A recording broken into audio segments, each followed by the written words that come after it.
दोस्तों, आज की इस गौतम बुद्धा मोटिवेशनल के जरिए हम आपको बताएंगे कि बुद्ध के नजरिए से हमारी जिंदगी की कीमत क्या है। हम में से बहुत से लोग अपनी जिंदगी की वैल्यू नहीं समझते और अपने जीवन को ऐसी चीजों में बर्बाद कर देते हैं जिनसे हमारा नुकसान ही होता है।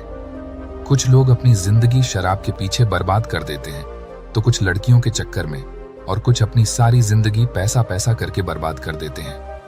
आज की इस बुद्धा स्टोरी के जरिए आप जानेंगे कि हमारी जिंदगी कितनी कीमती है और हमें अपनी इस कीमती जिंदगी को किस तरह जीना चाहिए। एक बार की बात है, गौतम बुद्ध अपने शिष्यों को जिंदगी से जुड़ी अच्छी बुरी चीजों का ज्ञान दे रहे थे। सभी शिष्य उनकी बातों को बहुत ध्यान से सुन रहे थे। उन सभी में एक शिष्य ऐसा था जिसे प्रश्न पूछने की बहुत आदत थी। वो उठकर गौतम बुद्ध के पास गया और उनसे बोला, आप हमें जिंदगी के बारे में जो कुछ सिखा रहे हैं उस सब का क्या फायदा, क्योंकि हम में से बहुत से बच्चों को ये भी नहीं पता कि हमारे जीवन का मूल्य क्या है और ये जीवन हमारे लिए कितना कीमती है। पहले आप हमें ये बताइए कि इस जीवन का मूल्य क्या है। अपने शिष्य की बात सुनकर गौतम बुद्ध अपने कक्ष में गए और एक चमकता हुआ पत्थर का टुकड़ा लेकर आए। वो टुकड़ा उन्होंने अपने शिष्य को दिया और बोले, मैं तुम्हें इस जीवन का मूल्य तब बताऊंगा जब तुम इस पत्थर का सही मूल्य पता लगा कर आओगे। साथ ही ये ध्यान रखना कि तुम्हें ये पत्थर का टुकड़ा किसी को बेचना नहीं है। गौतम बुद्ध की बात मानकर वो शिष्य बाजार की तरफ चला गया।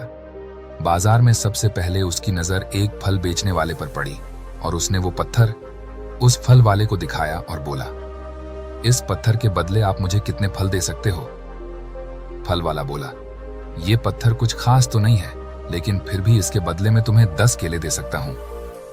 वो शिष्य उस पत्थर को लेकर आगे चला गया। फिर उसे एक सब्जी वाला मिला। शिष्य ने उस सब्जी वाले से उस पत्थर की कीमत पूछी। सब्जी वाले ने उस पत्थर को ध्यान से देखा और बोला, इस पत्थर की कीमत के बदले में तुम्हें ज्यादा से ज्यादा एक बोरी भरकर सब्जियां दे सकता हूं। इसके बाद वो शिष्य उस पत्थर को लेकर एक सोने के व्यापारी के पास गया। उस पत्थर की टुकड़े की चमक देखते ही उस सुनार ने उसकी कीमत 100 सोने के सिक्के लगाई। शिष्य ने वो टुकड़ा बेचने से मना किया तो वो सुनार उसके बदले 200 सोने के सिक्के देने को भी राजी हो गया, लेकिन शिष्य ने वो पत्थर नहीं बेचा। इसके बाद वो शिष्य एक हीरों के व्यापारी के पास गया और उनके सामने उसने वो पत्थर के टुकड़े को रख दिया। उस पत्थर को देखते ही हीरों के व्यापारी ने एक साफ कपड़ा बिछाया, उस पत्थर को उसके ऊपर रखा, फिर उसकी परिक्रमा की और हाथ जोड़कर उस पत्थर को कपड़े में लपेटते हुए वो बोला, तुम जिसे मामूली पत्थर समझकर उसकी कीमत पूछ रहे हो, असल में ये एक बेशकीमती रूबी है। ऐसा रूबी हर किसी को नहीं मिलता। मैं अगर अपना सब कुछ बेच भी दूं तो भी इसकी कीमत नहीं चुका सकता। उस व्यापारी की बातें सुनकर वो शिष्य हैरान हो गया। वो दौड़ा दौड़ा सीधा बुद्ध के पास आया और उन्हें उसने जो कुछ भी बाजार में हुआ वो सब बताया। उसकी अचरज भरी बातें सुनकर गौतम बुद्ध बोले, तुम्हारे सवाल का जवाब इस रूबी की कीमत में ही छिपा है। हमारा जीवन भी एक रूबी है। रूबी की तरह ये भी बेशकीमती है, लेकिन हम इस बात को हमेशा नजरअंदाज करते हैं और अपने जीवन का मूल्य नहीं समझते। हम दूसरों को देखकर और उनके जैसा जीवन जीने की कोशिश में अपने जीवन की कीमत को कम कर देते हैं।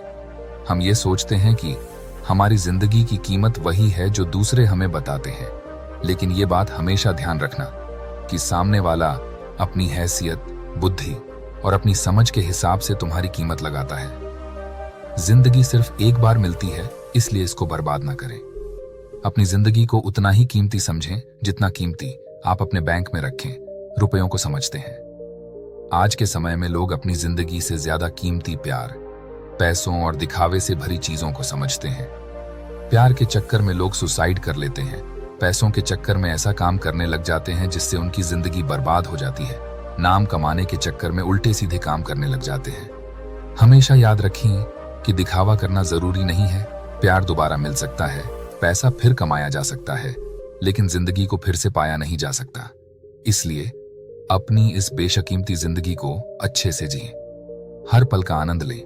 कभी ये ना सोचें कि आप इस दुनिया में किसी काम के नहीं हैं, ना कभी ये सोचें कि आपकी जिंदगी व्यर्थ है। आपके होने या ना होने से कुछ फर्क नहीं पड़ता।